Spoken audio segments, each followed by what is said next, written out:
For those of you who don't know me, I am the editor at WatchPro. My name is May Garland, and I am delighted to welcome you all to WatchPro's first ever Women in Watches event in partnership with eBay.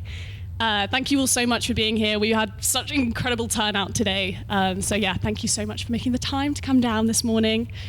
We chose the timing of this event to coincide with International Women's Day, which is happening on the 8th of March. It's a moment to reflect on how far we've come, but also on the progress that still needs to be made. According to the Gender Intelligence Report, women hold 47% of non-management roles, yet only 22% of top management roles. Meanwhile, the World Economic Forum's 2025 data shows that women's representation in senior leadership has begun to decline, falling to 32.8%. These figures reinforce what many of us already know, which is that progress is happening, but not quickly enough. This mission from WatchPro is long overdue. It reflects our commitments to championing the leaders, innovators, and change makers who are transforming what has traditionally been a male-dominated sector. With this inaugural edition, Women in Watches marks the beginning of a commitment from WatchPro to spotlight talent, amplify voices, and help ensure that the next generation of leaders sees a more inclusive industry reflected back to them. Today, we have two exceptional panels that will explore how the industry can better support female talent while responding to evolving dynamics at its customer base. We'll be discussing leadership pathways, representation at senior levels, pay equity, career progression, and what meaningful change really looks like in practice. Before I invite our first panelist to the stage, I would like to extend a sincere thank you to our headline sponsor, eBay, whose support has made this event possible and whose partnership demonstrates a shared commitment to celebrating and supporting women in the industry. So, without further ado, let's welcome our first panelist to the stage and kickstart our leadership and representation panel. So, can I welcome Sarah, Serena, and Rebecca.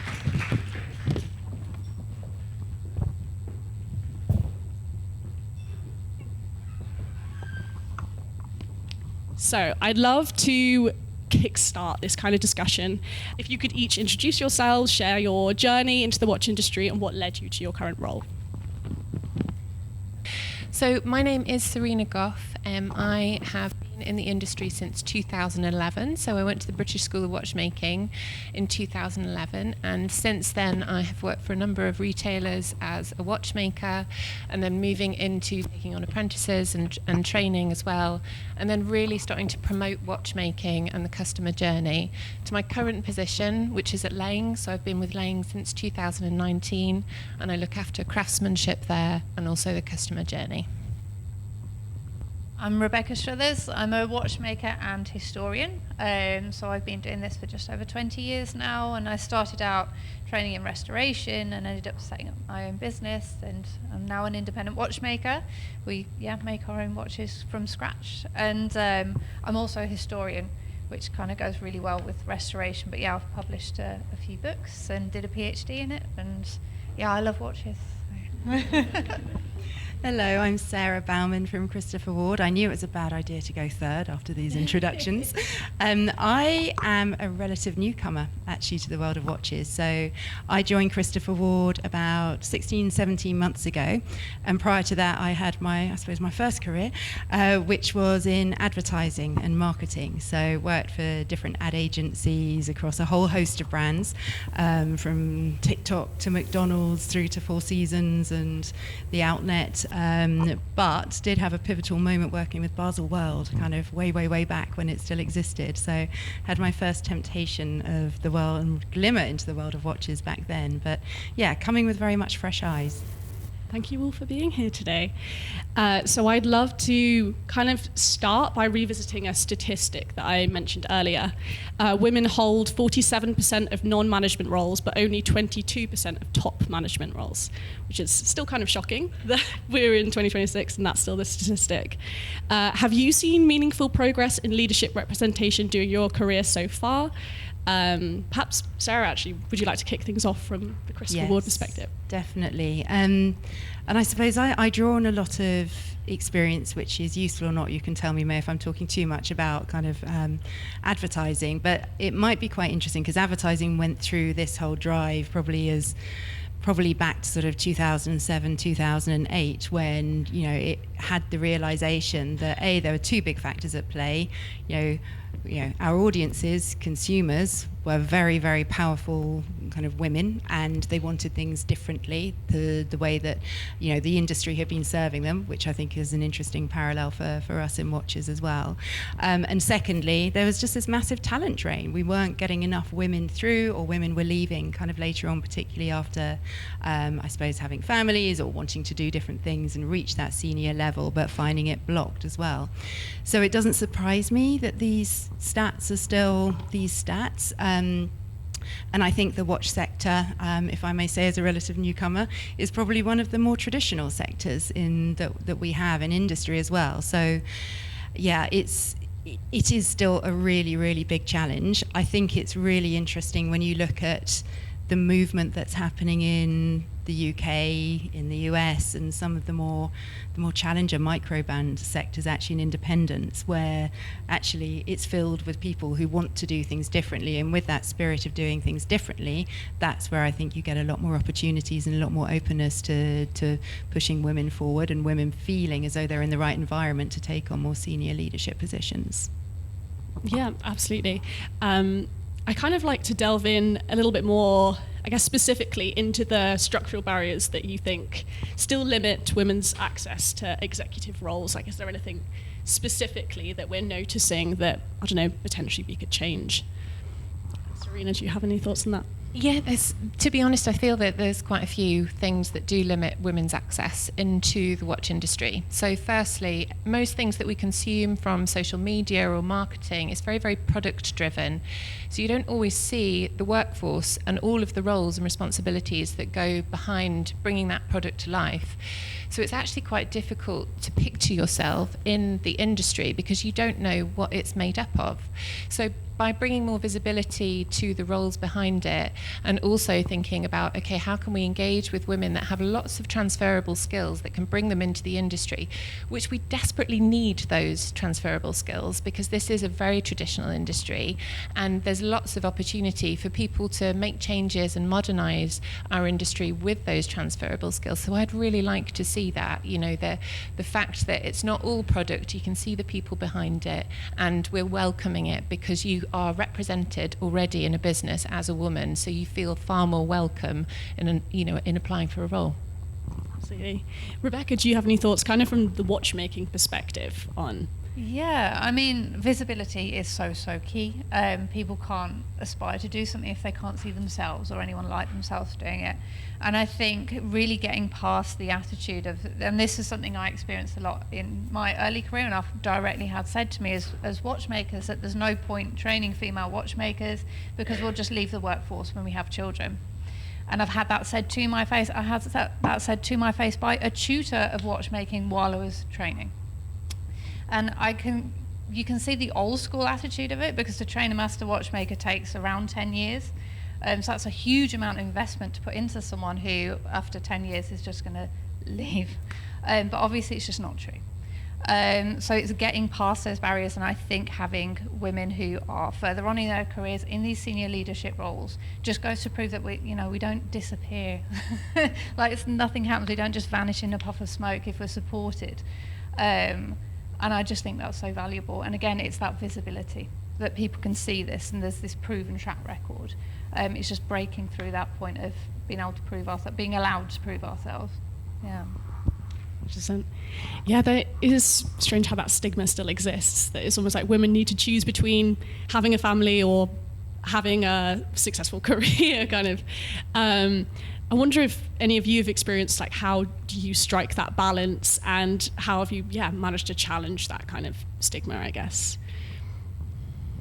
I'm not a parent, so I'm probably I can take that one. I've got two girls who are 10 and 14, and I'm the main earner in our family as well. So to that visibility point, they're definitely going to grow up probably not wanting to work at all. No, I joke. But interestingly, I've had my sort of two, if I think of sort of the big career moments, 2 out of my 3 biggest career progression moments have been after maternity leave. After my first, I came back as managing director of a luxury agency and was promoted by sort of the people, my CEO kind of within the agency I was at the time. And then on my second maternity leave, I was promoted to deputy CEO whilst I was on maternity leave. So I think it all comes down to the culture of the company that you're working in, and bluntly, the people you're working for, because often, they are the ones who are responsible for identifying potential in women, and we all know that for some women, it's there's the research that shows that we're more likely to put ourselves forward for a role once we know we can absolutely nail it and we've been doing it for a year, rather than perhaps some of our male counterparts. So I do not want to generalize at all, who are potentially more confident in taking a risk on things as well. And I think that was very much the case in maternity. If someone had said to me, oh, you can come back after having a baby and run an agency, I'd be like, oh my God, really? Can I? But you just do it. And I think, it's not easy. But the way I've really dealt with it is always to be very open about the fact I am a mother.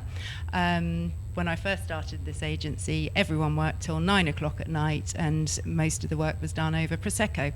It certainly didn't finish at 5 o'clock. And on my first day, I remember having to walk out and just saying, well, I'm leaving now because I need to get home for bath time. And you could have heard a pin drop. I mean, it was shock.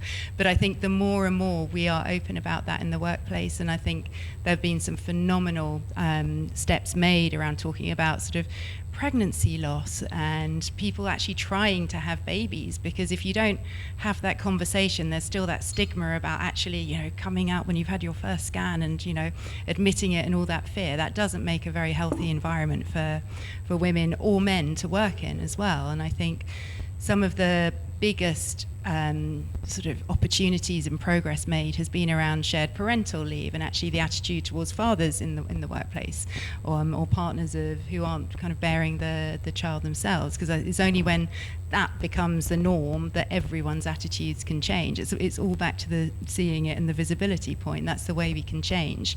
And I think the more young people come in, the more kind of frankly, I think we're less likely to put up with, what I had to go through probably when I was in my 20s or 30s, and the women ahead of me, because it is more about kind of a quality of life. It is about how these worlds of work and, personal life, whether that's family or anything else, kind of can come together. And I think those are the sort of the attitudes that we need to make very visible in the industry. Very good answer. Yeah, actually, to that point, you mentioned sort of coming off maternity leave and heading into quite a senior role. And also, again, back to your point of like younger generations coming into the industry. Has anyone got any advice, I guess, to like battle that kind of imposter syndrome that I think a lot of women kind of experience going into new roles in the industry, especially like a male-dominated sector like the watch industry? Like, yeah, how have you dealt with that? And if you have any advice for young women coming in, that would be great. Absolutely. So when I left watchmaking school, I was not only the only woman going into my company, so we had just over 30 watchmakers and I was the only woman, but I was also really, really young. And the first time, even I spoke to a customer or went to a team meeting, I remember thinking, nobody's going to take seriously what I have to say because I'm young and I'm a woman, and that is not a typical watchmaker by any stretch. They expect to see a man with grey hair, of which I was not. So I think that it's really, really good to remember that you know your subject matter. So you have studied so hard. This is not an easy thing to achieve. And the effort and the years and the hours that it took for you to study, you've got there and you've done it. So take confidence in your subject matter. I think now as my career's progressed, I'm often not working today, I'm usually working years ahead. So it's really, really good for me sometimes to stop and recognise what we have achieved as a team or what I've achieved, as an individual, just to remember, okay, so this might feel risky and it's coming up and, that's a bit scary, it's the uncertain. but just look at how far you've come and all the effort that you've put in to get there. So I think it's really, really good just to ground yourself at any point available, and we all need that sometimes as well. Yeah, absolutely. Rebecca, did you have anything to add? I mean, I would say just imposter syndrome is real. It will never go away no matter how much you do or how far you like. I routinely find myself thinking, what am I doing? I don't know. How have I ended up in this position? And actually, it was a supervisor when I was at uni told me that you get nervous because you care. Yeah. You're doing this because you care, and you care because you're good, right? And as soon as that's how I kind of bring my focus back to myself when I'm thinking like, oh, I don't know what I'm doing. I'm going to get rumbled. And I think, no, I care. I feel like this because I care, and I care because I'm good. And that's why we're all doing it, really. The minute you stop caring is the moment you need to leave what you're doing, because you're not going to get any better because you've lost it. So stick with it. Channel your fear. It's because you care. It's because you're good. Yeah, I love that. I think imposter syndrome has been used to sell an awful lot of books and coaching, many of which is brilliant. But it is about that. And it is, remember that you've been asked to do this role for a reason. And that's because you are really good. And nobody really knows what they're doing. It's all new. It's all for the first time. And you're just going to do it in the way that you know how. And you ground yourself, you think through it, and you get on and do it. And you mess up as well, which is fine. Because unless you work for really, really bad people, you're not going to be fired if you mess up. True. I don't know about you guys, but I've definitely found that certain mentors, I guess, in my life have really helped me sort of get into journalism and realize my true passions, what I actually love writing about. And I think that's definitely helped me with kind of, I guess, pushing past that imposter syndrome, or at least making it seem less loud. So I was wondering if any of you have any certain mentors or certain defining moments of your career that have just sort of made you realize I'm on the right track and I love what I do. Yes, absolutely. So again, when I first left watchmaking school, my first boss was amazing. So he I would say was very conscious of the fact that I was a woman, but in the best possible way. So he made allowances for me in terms of, if he knew that I would be nervous at certain things, and he always took care of me in those situations. And then I think later on in my career, our current company owner has given me so much trust as well. And I think being able to represent women in our company has been incredibly important in terms of bringing new people into the trade as well. But then just being able to discuss it, we have a so our SMT is actually 69% female. And that means that we are all there for each other, and, you can share things, you can talk about it. So I think, the more that you join part of a strong team, or you form part of a strong team, the more that you're sharing any concerns or vulnerabilities or something like that, and you have a safe space to do that, you're each other's mentor in an environment like that. So it's really important to foster that culture within your company and within your team. And also, you need to be a safe space for people to come to as well. I guess that kind of brings me on to the next point of sort of, is there sort of a support policy or initiative that each of you wished existed earlier in your career? Or something that you think should exist and doesn't exist at the moment? It is hard. I'm trying to think. Because I was thinking about this in relation to gender pay gap and, other companies I've worked in, from the very big, very corporate that have big budgets towards DE&I, and through to the smaller independent startups that I've worked at as well. For me, a lot of it is about culture, and I think one of the most important and valuable things I wish I had been told very, very early on is, frankly, how to go in and have a conversation about your own career and ask for a pay rise and ask for a promotion, or be able to have that conversation without feeling awkward about it. I think that, for me, whether that is a formal initiative or just the tone that you set within a company through performance reviews and everything, which is really hard when you're a really small businesses and you don't necessarily have big HR departments and teams, I think that probably would have helped me have more confidence earlier on in taking more control of my own career as well. And that's what I try and do now, sort of one-on-one with a lot of the team kind of at Christopher Ward.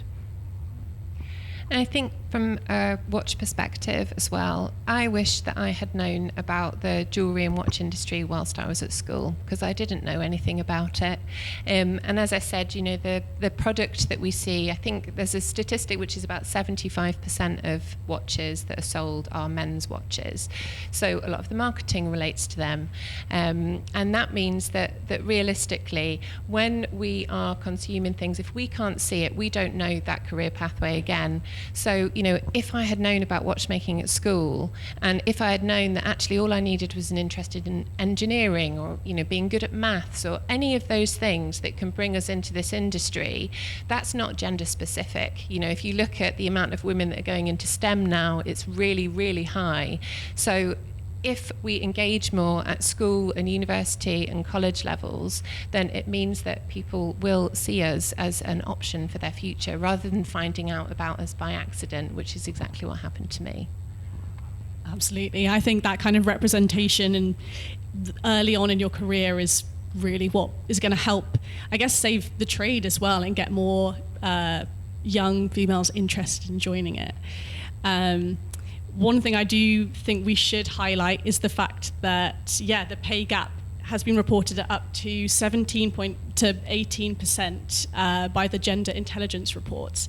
So it does seem that is still an issue. I was wondering if we could just kind of take a moment to discuss that. And do you believe that transparency of pay should be apparent in the watch sector? Yeah, I mean, absolutely, yeah. I think it's so motivational to people as well. If you know what you're going to be earning as you work your way up, it gives you a reason to really go for that promotion and to really try that.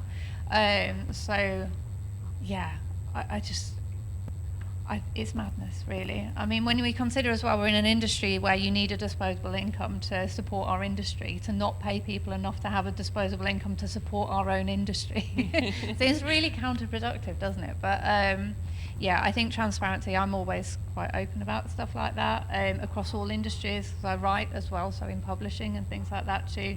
Another very cloak and dagger industry when it comes to how much people are being paid. But I think it connects again to what you were saying, Sarah, about having those conversations about how to negotiate pay rises and stuff. If you don't know what's on the table, you don't feel like you're in a position to negotiate more because you don't know what the person sat next to you is earning. It makes it difficult. Yeah, it does, and I agree. I think transparency, full stop, about everything is something we should all be doing more of, and again, something we try and do. I do think gender pay transparency and reporting is hard in smaller companies because you don't necessarily have as many people in any particular level to actually make it meaningful. But I think, again, it's if you don't measure it, then you can't change it and you can't assess it. So I think it's part of a whole sort of series of package as well. But it's just, I mean, also you just take a step back and it's just crazy that, one person will be paid differently to another because of who they are. So that obviously has to stop. And I guess the whole point of this initiative is we don't want it to be like a kind of echo chamber, right? Like we actually do want to encourage like actionable change. So also, what role do men in senior leadership play in accelerating that meaningful change, do you believe? I think it's a tricky question to answer because really the leadership properties that a man can show is the same leadership properties that anybody can show. Those professional behaviours that allow people vulnerability, allow us the opportunity to have our voice heard, to speak about things, to make sure that, if there are industry events, then we're not just talking about sport or cars or things like that. It's very making an inclusive environment for women. And just by essentially being a good manager, you should be able to make space for anybody within your team. And I think that the more open open conversations we have, the more we're able to approach our leaders as well, and have open and honest conversations with them, share our insecurities. That's the biggest thing. And if they are not just mentoring us, but sponsoring us, advocating for us as well at those meetings, giving credit to women during meetings, or out publicly as well, then I think that sends a really, really strong message, and gives, again, it's about representation. So if you hear a woman being congratulated for her efforts, as a woman, that your efforts are also going to be valid as well. So there's so much that they can do, but I think that comes down to good leadership regardless of gender. And that kind of brings me close to the end of my questions, but I kind of wanted to finish off on a little bit more of a fun one. We've discussed some serious topics today. So if you could swap roles for a day with anyone in the industry, CEO, master watchmaker, retailer, collector, who would it be and why? If I could hear from each of you on this one. Serena, do you have anything to kickstart? I found this really tricky when you sent this over, actually, because I found so many people's roles so fascinating in this industry. I would love to be in a room during product development and marketing discussions, because they are very, very male focused, and that is because obviously they're catering to men who are buying a lot of watches. But I would love to be in that room, because I want to know, essentially, how are we choosing? And when we are talking about watches for women, in what way are we talking about them? Are we talking about them in from a technical standpoint? Because we are not just interested in pretty dial colours and straps, we're interested in so much more than that. So how are we putting that message across? So I would absolutely love to be in a room that talks about that. I think I'm going to have to be really jammy and say that I really love my job. I really love what I do, and I think how I started on my journey was basically I ended up hitting a brick wall in my career, and it became very clear that either I had to give up or I had to change path completely. So I set up my own business, and from that point on, I've just been able to do what I want, and it's great. I recommend it to anyone. Love that for you. Yeah. I get to be a watchmaker and a writer, and those are the two things I'm most passionate about in this world, and I can flip between the two whenever I like, because I run my own schedule, and I get to bring my dog to work, so it's great. Oh, the dream. I now want to be Rebecca. This is a tough question. Can I have two answers to this? On the one hand, I would love to be a master watchmaker for a day, but only if I can have their brain, because I want to understand how on earth they come up with designing new movements, new calibers, etc. On the other hand, which probably a bit of a closer stretch, because I would be a terrible master watchmaker. I quite like to be a journalist, actually, for a day, because you get to see the entire industry and everything that's going on and have a bird's eye view of it, and also a detailed sort of in-depth view in a way that none of us working for specific brands could be. So I reckon that would be a pretty interesting day as well. I can say as a journalist, it is sometimes quite fun. Get the scoops, Well, yeah, I'd love to open the floor now to audience questions. Does anybody have a question for our audience? Yeah.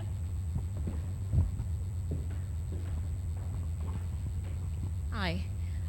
So I sit on two sides of the industry. On the one side as a collector myself, and on the other side doing technology relating to watches and designing watches as an independent micro brand. And the one thing that I've seen that there's not enough diversity in terms of DEI. So as a consumer, I can walk in a place and the service is absolutely appalling, even though we're just as equally much consumers of the same products. What is being done in the spaces, on the other side of the corporate, the Christopher Wards and so on, where you're a much more bigger player in the industry, to bring in people, because there are quite a lot of people who are interested in this space of work. So being not only from a consumer perspective, but from an actual business and design, because the industry is not open, because the industry has a look.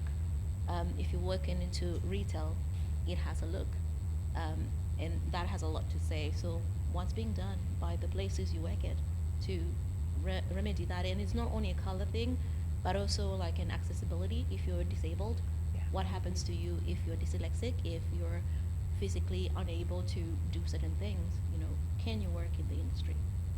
Yes, that is a brilliant question. I'm really glad you brought up sort of the broader questions around inclusion and accessibility as well.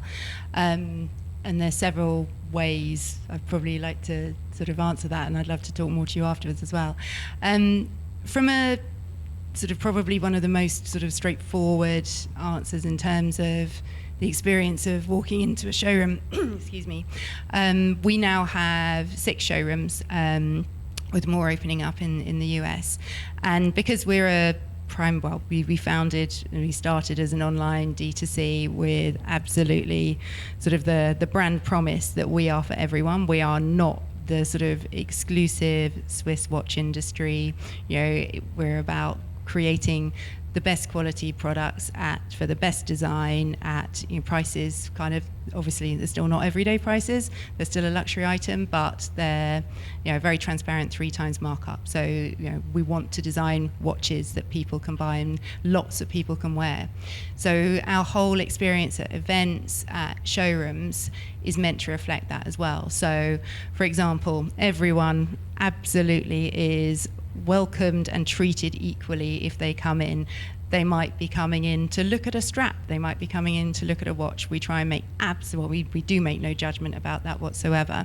And the watches are not behind glass, people can come in, can try them on, and we try and create an environment where you can come in knowing absolutely nothing about, that a mechanical watch is different to a quartz watch. You can ask the most stupid questions and you'll be treated as though kind of, you have the knowledge of, incredible experts within it. So that's really, really important to us from an experience perspective, that everyone kind of is welcome regardless of where they come from, age, any gender, ethnicity, kind of disability, anything like that.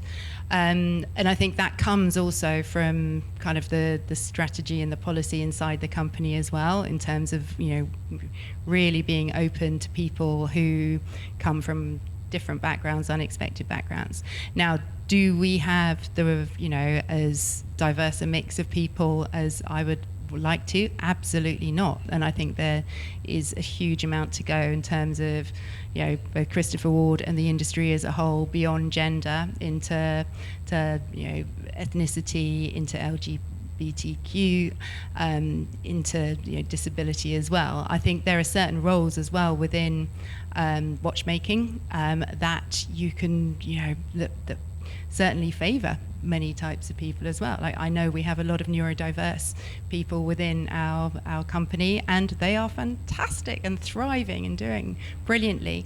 But it is, I think the roots go back to something Serena said at the beginning. It's not well known about as an industry, and people don't know what roles there are. So it becomes really hard to make it an appealing kind of and sensible option for people to come into as well. So we try and open that up through bursaries and supporting young watchmakers through the British School of Watchmaking, because it's really hard to afford to suddenly go off to Manchester for a year and fund yourself as well. So we're trying to do a lot more in those areas as well, just to make it a viable place for people to come in and work as well. So not there by any means yet, but really, really trying, because I think that is the thing, both from a customer experience, from a product design, and as a good employer, that is really going to make a difference to us as well. I hope that answers in some way.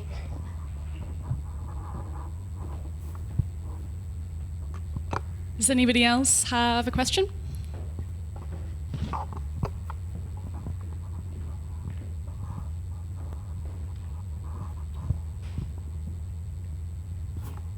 Hi there, Katia Hills from the Watch Register. Thank you so much for your contributions. What do you see as the biggest challenge facing our industry or your line of work today? What keeps you up at night? A great question, and a lot of things, to be honest. I do feel actually that in the last 10 years there are far fewer challenges than there were in the decade apart. I used to worry about how on earth we were going to find watchmakers and all of that. I don't worry about that so much anymore, because it's great to see these talent pipelines coming through. And I think that, you know, we as an industry are doing a far better job at engaging with people to show them that it can be a career pathway, but we're not doing a good enough job at that school and university level now. I think in terms of what keeps me awake at night now, it's knowing, I think, that in the UK we maintain a really high level of craftsmanship in terms of allowing us to not just become, you know, outsourcing abroad and all of those things, to maintain our heritage in craftsmanship in the UK. And again, that all comes down to engagement, you know, engaging with people at younger ages. And I think that the more that we invest and the more we show people how wonderful it will be, then in the years to come, we won't need to worry about those things anymore. It's just really bringing the industry together as well. I think, you know, we're all very good at totally taking care of our own businesses and all of that, and you obviously have key connections across the industry, but the more that we talk, the more that we share, and the more that we can learn from each other, then it sets us up for a really strong future. Any more questions? Oh yeah, sorry, carry on. No, well, I was just going to say world affairs at the moment. And like on a literal level as well, so we work with a lot of gold in what we do, so stuff like that can be, yeah, a little bit worrying, but there's not an awful lot I can do about that. So, and obviously much worse things going on in my business. Yeah. Yeah, I'd agree. It's been Trump tariffs for the last few months, and now obviously over the weekend, kind of where all this is going to go. So yeah, I think we're in a very, we've been in a very tricky geopolitical climate for some time now. That's clearly not going to change for a while as well. So, and I think we're all susceptible to it. And I think, you know, the whole collective health of the industry, not just here, but in Switzerland as well. And that's a big thing. We all want this sector to fly, and it's had a really tough time over the last few years. So how can we get that back?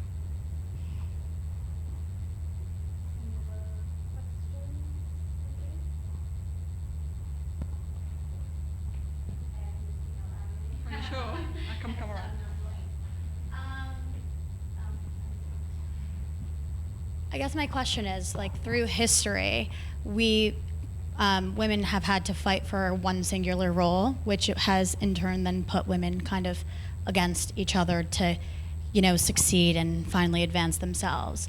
As men have fostered this brotherhood and community to where they prop each other up, give each other opportunities. How would you say you guys would recommend that women foster this same kind of spirit of boyhood and community to actually help each other and dismantle this idea that we're constantly fighting for, we're all pinning, like, you know, fighting for this one role, when really we should be growing into multiple different roles now? I think first and foremost, just being aware of that, especially early on in my career when I was younger. I mean, I worked in an environment where there was a guy boss who had a thing about hiring young female staff, and I thought, oh, this is great, how diverse, he cares about women, and he would just pit us against each other to try and get us to do all the work, basically, while he sat back and did nothing. So he was intentionally playing women off against each other. And I think I learned that quite early on, and I learned to spot it and recognise it. And I think when you see that, you see how the industry is being played against us, you get savvy to it, and you realise how important it is to actively fight against that. So to actively seek out other women, support other women at all ends of their career as well. But I always get asked about what we can do to support, get more young women into the industry.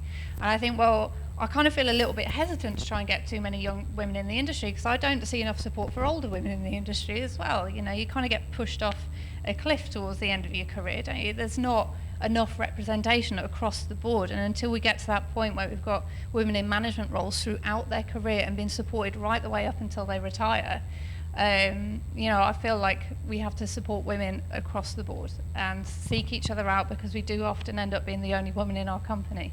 So, and I've been in that position too. So it's that network, I suppose, where we can speak to each other about things like how to negotiate better pay for ourselves, because there might not be another woman in your business who you can share that with. Yeah. Totally. I love that question. I think you've got to do it your own way and not play to any of the stereotypes that anyone might have, or been trying to sort of perpetuate in terms of culture and the cliches about women being bitches and if they get to a certain level, and just network, make friends, support each other, because when everybody rises, we all rise, don't we? So, and set a new set of rules, I think, to play by, because that's when cultural change happens, and that's when I think you start to see the impact on business performance as well, because everyone knows the stat that businesses deliver better returns when there's gender equity at board level, but no one really goes into the whys of that, and what do women bring, or what does that mix of people bring. And I think it is down to a different way of thinking about things, different experiences, the way conversations and discussions are handled, strategic responses to things, they're just a bit different if there's a broader conversation. And therefore I think, the power of women together, having that network inside their own businesses and outside, we can still be competitors, but we can still really, really help each other and have good, strong professional and personal relationships as well. Don't let anyone kind of suggest that women ought to act in a certain way together, because we don't need to. Yeah, I was going to add to that actually. I sort of found, kind of as a journalist, entering into sort of like networking conversations, even just the smallest thing of the small talk you have before you get into the business side of things, and it's always slightly gendered conversation, or like, oh, what was happening in the match the other day, or things like that, which are small things but still have an ostracizing effect on you as a woman entering into a networking space, especially if it is male dominated. So that's always something that's like a little bit challenging, but I think again, just kind of teaching women coming into the industry that you do have a voice, it is important, and just to not get intimidated by those small moments also is good as well. Does anybody have any other questions for our panel?